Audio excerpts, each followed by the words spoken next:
Boa noite.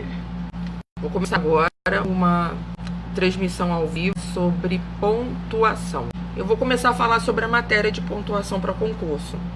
Então, antes de destacar os aspectos principais, eu quero destacar as dicas que eu sempre dou aos meus alunos sobre pontuação. A primeira dica que eu sempre dou aos meus alunos é a questão de pensar na pausa da nossa própria voz. Então, essa dica está relacionada a você ler o seu próprio texto, porque à medida que você lê, você percebe que teria alguma coisa errada, faltaria alguma pontuação. Como assim? Primeira coisa que a gente sempre tem que lembrar a respeito de pontuação é que quem existiu primeiro foi a fala, e a escrita passou a existir para representar a nossa fala. Se eu pensar que eu estou me comunicando aqui e cada vez que eu faço uma pausa, essa pausa provavelmente teria o quê? Uma pontuação. Ou seria uma vírgula, ou seria um ponto. Então, por exemplo, eu estou conversando aqui. Se eu falar, hoje de manhã eu encontrei uma amiga, fiz uma pausa. E se for uma informação total, eu tenho o quê? Um ponto final, eu finalizei a minha informação.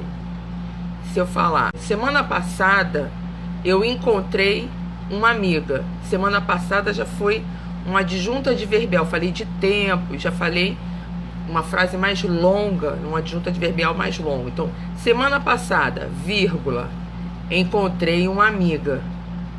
Ponto. Eu finalizei a minha frase. Preste atenção. Aí eu teria o quê? Uma exclamação. Se você for pensando nas suas pausas, à medida que você está falando, você vai imaginar que eu teria uma vírgula ou um ponto. Se eu tiver muita emoção, é um ponto de exclamação. Se eu fizer uma pergunta, é um ponto de interrogação. Eu separei quais seriam as regras básicas para você entender sobre a presença da pontuação. Quando é que a gente vai usar a vírgula? Então, quando o período é simples, eu só tenho uma oração só. Primeiro, a vírgula vai ser usada para separar vocativo. Então, pensa assim, eu falei, Raquel, o que você está achando do vídeo? Então eu falei, Raquel, vírgula, foi um vocativo, porque eu estou falando com ela aqui que está participando. Você está gostando do vídeo? Ponto de interrogação. Olha o segundo caso, vocativo, que eu falei primeiro, lembrando que vocativo, toda vez que eu chamo uma pessoa, Pedro, venha cá, Maria, me ajuda nesse momento. Então se eu chamei a Maria, vírgula, Pedro, vem aqui. Pedro, vírgula, vem aqui, ponto. Segundo caso, para separar apostos. Aposto é muito interessante porque nas redações aparecem muito casos de vocês colocarem aposto. O que é um aposto? É toda vez que eu explico algo. Se eu esclareço algo, então isso é um aposto. O leão, rei dos animais, foi salvo pelo ratinho. Então eu usei o leão, vírgula, o rei dos animais. Eu estou esclarecendo quem é esse leão. Toda vez que eu quero esclarecer algo, explicar algo, é algum tipo de aposto. Então, ele virá o quê? Entre vírgulas. Então, nas redações de modo geral, os alunos sempre estão esclarecendo algo. Ele faz uma afirmação, esclarece essa afirmação e depois vem um verbo, dá a continuidade da frase, do período. Então, essa explicação, ela sempre virá o quê? Entre vírgulas. Se a pessoa estuda a matéria de aposto, para entender quando ocorre, fica mais fácil ainda ela não errar quando ela teria que colocar as vírgulas, né? Colocar esse aposto entre vírgulas. O terceiro caso, quando eu separo elementos de mesma função sintática. Olha esse exemplo aqui. Eu vejo o dia, o mês, o ano. Então, eu fiz uma sequência de informações. Eu vejo o quê? O dia, vírgula, o mês, vírgula, o ano.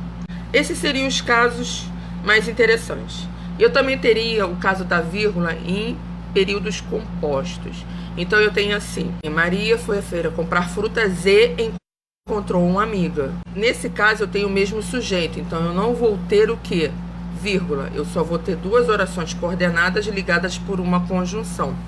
Mas quando eu tenho o caso de sujeitos diferentes ligado pelo e, antes desse e vai ter uma vírgula. Tem o caso também das orações adverbiais temporais. Quando ficou bom para andar, vírgula, ele começou a trabalhar. Então eu usei o quê? No caso de uma vírgula. Bem, eu queria fazer um exercíciozinho, mas eu não sei muito bem interagir aqui com essa live, né? E eu daria o exercício, eu falaria, e vocês, no caso, diriam para mim em que momento colocaria a pontuação. Mas eu vou fazer melhor. Eu vou montar um material de pontuação e coloco no meu site. Para quem não conhece o meu site, ele é www.literaturaeredação.com. Lá eu tenho meu blog, então tem o site e tem o blog. Nesse blog eu coloco os meus artigos, as aulas que eu gosto, as aulas que eu monto, para ensinar os meus alunos online. Eu ia até começar essa live falando um pouco de mim e acabei esquecendo, né? Eu queria também falar, eu fiz o inverso, eu expliquei a matéria e esqueci de falar um pouquinho de mim, para vocês me conhecerem melhor. Eu me formei em 96 pela UFRJ como professora de português e inglês. Eu tenho 22 anos de experiência de magistério. Sempre dei aula em colégios e cursos preparatórios particulares. Fiz concurso público. Eu entrei no serviço público como professora de português e inglês. Foi em 2004. Em 2004 eu comecei a dar aula no serviço público. Sou professora do Estado, com 2 matrículas. Então, ao longo desses anos todos, eu peguei muita experiência em como dar uma aula, e muitas vezes o aluno não entender a aula, justamente para a gente ter esse período prolongado. Você prepara um material, é muito comum o professor preparar um material super empolgado, prepara muita informação e passa essa informação, e no final o aluno não entende a informação, vai fazer o exercício e ele não consegue resolver a questão do exercício. À medida que eu fui aprendendo, vendo quando o aluno fazia o exercício, ele errava muito, eu fui criando técnicas de escrever, de montar aulas de uma forma fácil e acessível para o aluno realmente entender e praticar. Então, quando eu dou análise sintática, eu tenho toda uma metodologia minha, em que eu vou treinando com ele análise sintática desde o básico até o complexo. Eu começo com sujeito, predicado, depois tipos de sujeitos e tipos de predicados.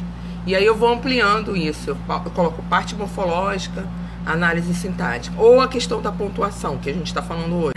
Começo a dar frases simples para pontuar, depois frases complexas, depois eu pego textos de jornais para o aluno imaginar como ele faria aquela pontuação. E o sonho da minha vida era dar aula para alunos que realmente quisessem aprender, porque infelizmente a realidade é essa. Tanto no colégio, no colégio particular, como no público, sempre vai existir um grupo de pessoas que querem aprender muito, um grupo de pessoas que são mais ou menos, né? Estão ali, os pais obrigam, estão acompanhando, às vezes não gostam da matéria, mas continua levando. E tem um grupo que odeia a matéria. Por exemplo, eu tinha aluno que odiava inglês, assim como eu tinha aluno que odiava português. E tem uma diferença, quando eu sou professora de português num colégio, em um colégio, assim, até mesmo no público, ele já te odeia, porque parece que já está ali na mente, eu não vou entender língua portuguesa, então eu já odeio a professora. E quando as pessoas sabem que eu sou professora de inglês, que eu entro, não, eu sou professora de inglês, todo mundo é a felicidade, porque inglês é mais lúdico, vão pedir para colocar música, é outra coisa. Então aí já amam a professora de inglês. Então eu sou 2 pessoas, aqui odeiam e aqui amam. Estou montando meu canal de vídeo do YouTube. Eu tenho meu site, tenho aqui essa minha página para interagir com todo mundo, principalmente com os meus alunos, porque os meus alunos do público têm muita dificuldade com muitas matérias, então me preocupei muito com eles, que no final só uma minoria realmente se interessa, como sempre, como em tudo na vida, né? Não é todo mundo que vai gostar daquele assunto. Claro que tem pessoas que gostam mais da matéria mais lógica, matemática, exatas, ou vai para a parte tecnológica, ou vai para a área de ciências, né? Nem todo mundo vai gostar da sua matéria. Mas eu fico super satisfeita de estar aqui com vocês, pessoas que realmente querem aprender, querem buscar informação. Eu envio o meu material e me agradecem sempre, né? Dizendo obrigada, eu aprendi bastante, consegui me sair bem. Tenho alunos que têm se saído muito bem em concursos também. Isso dá muita satisfação e gratificação. Saber realmente que estamos alcançando um resultado. Ah, esqueci de falar, eu tenho um e-book, o título, né? Como fazer uma redação nota 1000. Fiz com muito carinho esse e-book, eu tenho muito orgulho dele. Eu montei, ficou muito legal. Eu amo o meu e-book, ele é um bom resumo para quem quer começar a fazer uma redação. E se você quiser ganhar esse e-book, é só mandar para mim o seu e-mail, para eu enviar para o seu e-mail o meu e-book. Muito, muito, muito obrigada pela participação de todos aqui, pelo apoio de sempre. Qualquer dúvida, é só entrar em contato. Um beijo grande.